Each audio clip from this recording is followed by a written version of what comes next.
Hi guys, मैं हूं mister टाइमन and मैं बात करता हूं strange dark mystery and horror cases के बारे में। तो अगर आप इसके फैन हैं तो प्लीज बने रहिए इस चैनल पे। तो आज हम जो केस डिस्कस करने जा रहे हैं वो होगा how over confidence kills, that would be part 2। इसी ऐसी पार्ट 1 मैंने एक दूसरी वीडियो बनाई है, आपको उसका लिंक मिल जाएगा। चलिए इस केस को शुरू करते हैं।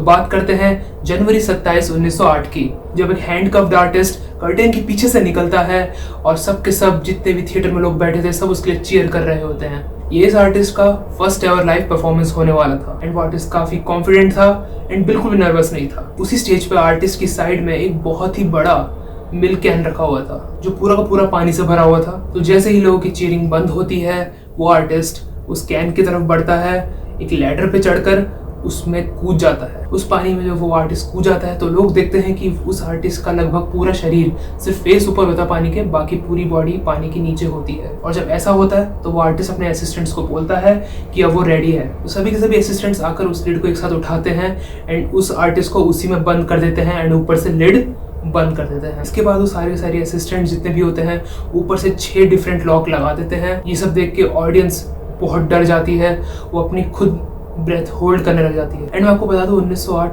बहुत पहले की बात है एंड उस टाइम पे ऐसे स्टंट्स नहीं होते थे, वो भी लाइव नहीं होते थे। तो जब ऐसा हुआ उनके सामने कि कोई आर्टिस्ट ऐसे अपना को बंद कर रहा है वो भी पानी के नीचे, तो वो सब के सब डर गए, वो आपस में बात करने लगे, खुसफुसाने लगे। सब एक दूसरे से पूछने लगे कि भाई ये बंदा बचेगा कैसे, ये कैसे निकलेगा वहां से। तो पूरे 2 मिनट के बाद जब वो लिड बंद हुई थी वो आर्टिस्ट पीछे की साइड से निकल के आता है एंड सबको अमेज कर देता है। वो सिर्फ उस स्टंट से बच के नहीं आया, वो उस हथकड़ी से भी बच के आया जो उसके हाथों में लगी थी। और आपको बता दो दोस्तों, ये आर्टिस्ट और कोई नहीं, ये एस्केप आर्टिस्ट और कोई नहीं, अपना हैरी हुडिनी था। हैरी हुडिनी अपने टाइम का one of the most amazing and legendary magician and escape artist था। और पब्लिक आज तक ये नहीं पता लगा भाई कि वो हैरी हुडिनी उस लिड कैन में से कैसे बच के बाहर आ गया। और हैरी हुडिनी अपने इन स्टंट्स की वजह से इतना फेमस था कि आज भी 100 साल लगभग उसकी डेथ के बाद भी हम लोग उसे याद करते हैं। और लोगों को सिर्फ ये बात पसंद नहीं आती थी कि वो इन स्टंट से बच के निकल जाता था, उससे कई बात बड़ी जो लोगों को लगती थी, जो अमेज करती थी लोगों को, वो ये थी जो कि उसका एटीट्यूड था।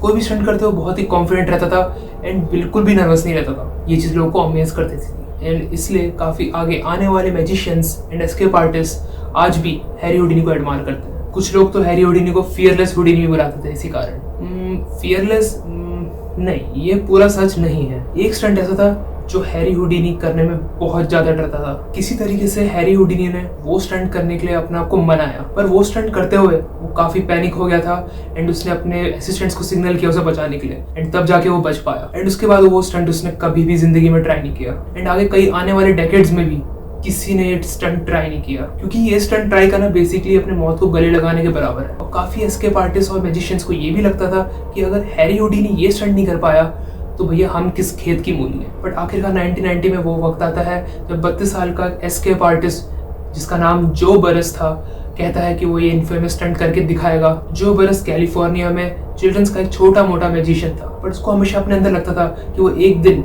नेक्स्ट हैरी हुडिनी बन के दिखाएगा। एंड कई बार वो अपने फैमिली और फ्रेंड्स को ये भी बोलता था कि देखो मैं सिर्फ हैरी हुडिनी बन के नहीं दिखाऊंगा, मैं उससे आगे निकलूंगा। सो आखिरकार 1990 में वो सोच लेता है कि उसका जो ड्रीम है अब वो उसको पूरा करके रहेगा। सो अक्टूबर 31, 1990 की हैलोवीन की रात आती है। जो बरस एक व्हाइट टक्सीडो पहन लेता है तो जो अपने 2 बेटे और अपने पेरेंट्स के साथ फ्रेस्नो कैलिफोर्निया के एक अम्यूजमेंट पार्क में आता है। उसकी पूरी की पूरी फैमिली एक व्हाइट लिमोजिन से नीचे उतरती है। पार्किंग लॉट से वो पूरी की पूरी जहाँ तक क्राउड थी वहां तक वॉक करते हुए जाते हैं एंड जैसे ही वॉक करते जाते हैं पूरे के पूरे जितनी भी क्राउड थी वो चीयर करने लग जाती है जो को देखते ही। क्राउड काफी ज्यादा क्यूरियस थी, वो ये देखना चाहते थे कि कैसे जो ये स्टंट कर पाएगा। एंड काफी ज्यादा भीड़ इसलिए भी इकट्ठी हो गई थी क्योंकि इस स्टंट को काफी हैविली एडवर्टाइज किया गया था, खास करके जो के द्वारा। और साथ ही साथ ये स्टंट टीवी पे लाइव भी एयर होने वाला था। तो जो बड़ा कॉन्फिडेंटली स्टेज पे चढ़ता है एंड एक स्पीच देता है, वो सबको बता देता है, वो पूरी क्राउड को बता देता है कि आज वो बनेगा नेक्स्ट हैरी हुडिनी। उसके बाद वो अपने असिस्टेंट्स की ओर देखता है और उन्हें बोल देता है कि अब वो रेडी है स्टंट करने के लिए।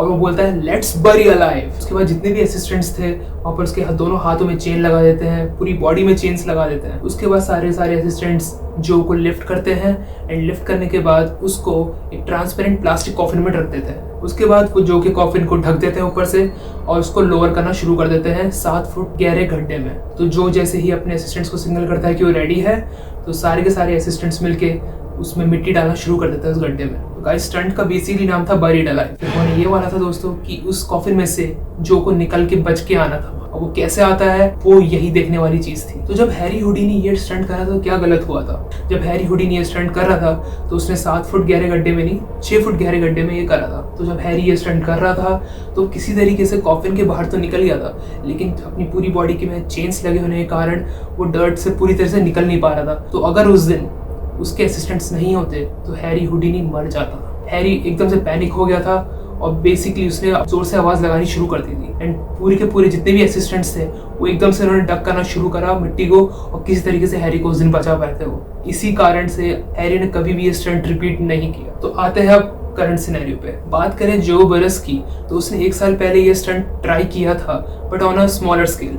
उसने डर्ट भी काफी कम यूज करी थी। तो बेसिकली हम उसको एक प्रैक्टिस रन बोल सकते हैं। तो जो इसलिए बहुत कॉन्फिडेंट था कि वो पूरा का पूरा स्टंट एक्चुअल रियलिटी में कर पाएगा। इसलिए हम कहते हैं ना दोस्तों कि हमारे एग्जाम में कभी भी कोई आने वाला कोई क्वेश्चन होते हैं तो हमें कभी भी उसके आउटसाइड एक्सपेरिमेंट नहीं करना चाहिए। जो बरस ने प्रैक्टिस रन तो बहुत अच्छे से कर ली थी, मगर रियलिटी में उसने अपने स्टंट को और मुश्किल बना दिया था। उसने सिर्फ ऐसा इसलिए किया क्योंकि वो काफी ओवर कॉन्फिडेंट था। वो सिर्फ लोगों को ये नहीं दिखाना चाहता था कि वो स्टंट कर पाएगा, वो ये भी दिखाना चाहता था कि वो हैरी हुडीनी से भी ज्यादा अच्छा एस्केप आर्टिस्ट है। मगर इस स्टंट में एक ट्विस्ट और था। ट्विस्ट ये नहीं था कि उसमें मिट्टी डाली जाएगी, ट्विस्ट तो ये था कि सिर्फ 3 फीट मिट्टी डाली जाएगी एंड 4 फुट सीमेंट डाला जाएगा, जो एक्चुअली में उसने कभी भी प्रैक्टिस में नहीं किया था। उस समय जितने भी टीवी एंकर्स थे या खुद उसकी फैमिली के लोग थे, उनको ये आइडिया बिल्कुल पसंद नहीं आया। उन्होंने सीधे सीधे कहा ये बहुत ही बेहुदा आइडिया है, मत करो, जान चली जाएगी। पर जो ने बोला मुझे पता मैं क्या कर रहा हूँ और मैं तुम्हें करके दिखाऊं। तो अब आते हैं स्टंट पे।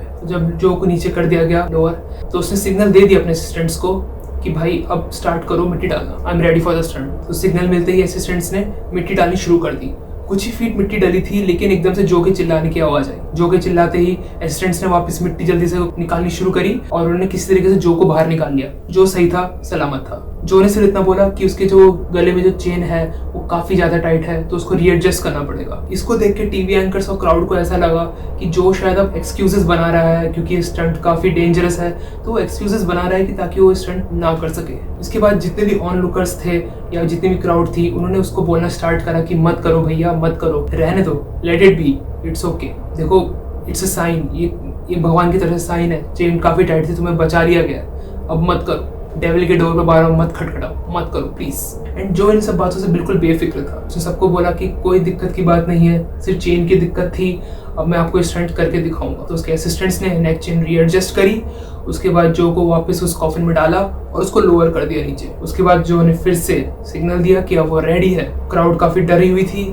उसके बाद असिस्टेंट्स ने मिट्टी डालना स्टार्ट करा। लगभग 3 फीट तक की मिट्टी डाल दी गई थी। उसके बाद एक सीमेंट ट्रक आया और उसने 4 फीट की वेट सीमेंट डाल दी उस 3 फीट की मिट्टी के ऊपर। उसके बाद जो के जो 2 बेटे थे और उसके जो पेरेंट्स थे वो उसके साइड पे आके खड़े हो जाते हैं और वेट कर रहे होते हैं कब जो वहां से बाहर निकलेगा। फिर जब तक सभी के सभी वेट कर रहे थे जो के आने का बाहर, तभी अचानक जितना भी वेट सीमेंट था वो लगभग 1 फीट नीचे गिर गया। बेसिकली कहूँ तो सक हो गया वो नीचे की ओर। तो जितनी भी मिट्टी थी और जितना भी वेट सीमेंट था, लगभग उसका पूरा वेट मिलाकर जो 6800 किलो था, उसने उस कॉफिन की लीड को तोड़ दिया था। और जैसे ही उस कॉफिन की लीड टूटी, सारा का सारा सीमेंट और मिट्टी उस कॉफिन के अंदर चला गया। और जैसे ही वो लीड टूटी और सारा सीमेंट गया, जो पूरा का पूरा हर जगह से मिट्टी से और सीमेंट से घिर गया। बेसिकली अब आप कह सकते हो that he was buried alive. जितने भी ऑन लुकर्स थे और असिस्टेंट से, उन्होंने जल्दी से खोदना शुरू करा ताकि वो जल्दी से जो को निकाल सके। खुदाई चालू करते ही लगभग उन्हें आधा घंटा लग गया और जब तक वो उसके पास पहुंचते, जो के पास जो वाज डेड। इन्वेस्टिगेशन के बाद ये पता चलता है कि जो ने अपने प्लास्टिक कॉफिन की स्ट्रेंथ को कभी मापा ही नहीं। उसने इसकी स्ट्रेंथ कुछ ही फीट मिट्टी से नापा था, पर जो वो यूज करने वाला था वो एक्चुअली में वेट सीमेंट था, जो एक्चुअली में और ज्यादा भारी होता है। एक और चीज जो बहुत ही ज्यादा इंपॉर्टेंट इस इन्वेस्टिगेशन में जो पता चली वो ये था कि हमको पता होता है जब भी सीमेंट डाला जाता है तो नीचे जो सीमेंट का जो निचला वाला हिस्सा होता है वो ज्यादा जल्दी हार्ड होता है ऊपर वाले के कंपैरेटिवली। और उस दिन भी यही हुआ।